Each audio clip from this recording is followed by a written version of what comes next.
الحمد لله وحده والصلاة والسلام على من لا نبي بعده أما بعد فقد قال الله تعالى في القرآن المجيد والفرقان الحميد أعوذ بالله من الشيطان الرجيم بسم الله الرحمن الرحیم. معزز پردہ نشین خواتین اور میری ہمدرد اور محسن پیاری معلمات اور سامعین عظام، مجھے حکم دیا گیا ہے کہ میں آپ کے سامنے تعلیم یافتہ عورتوں کی اہمیت کے تعلق سے کچھ لب کشائی کروں.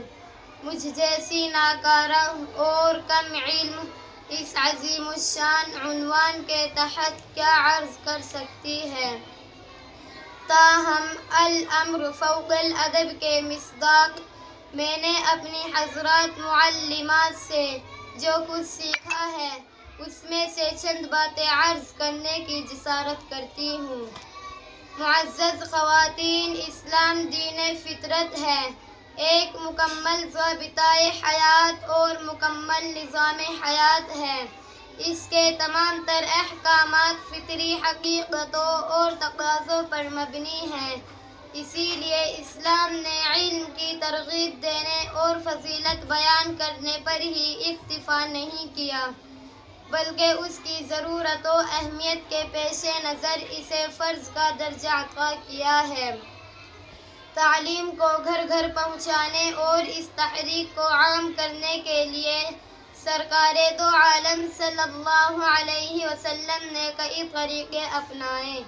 بدر کے پڑھے لکھے قیدیوں کا فدیہ یہ تھا کہ ہر ایک قیدی 10 مسلم بچوں کو لکھنا پڑھنا سکھائے اور قید سے آزاد ہو جائے. علم جیسی انمول دولت کو جس نے فرشتوں سے انسان کی بزرگی اور برتری منوائی، جو جہالت کا خاتمہ کرتی ہے، انسانی ذہن کو فکر و تدبر کی صلاحیت دیتی ہے، اوہام و خرافات کے بندھنوں سے چھٹکارا دلاتی ہے، یہ صرف مردوں کے لیے مخصوص نہیں، عورتوں کے لیے بھی علم حاصل کرنا اتنا ہی ضروری ہے جتنا کہ مردوں کے لیے.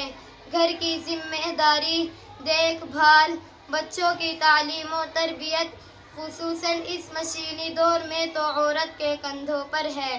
جب تک عورت میں بچوں کی تعلیم کا شعوری احساس نہ ہو، اولاد کی تعلیمی ترقی ناممکن ہے.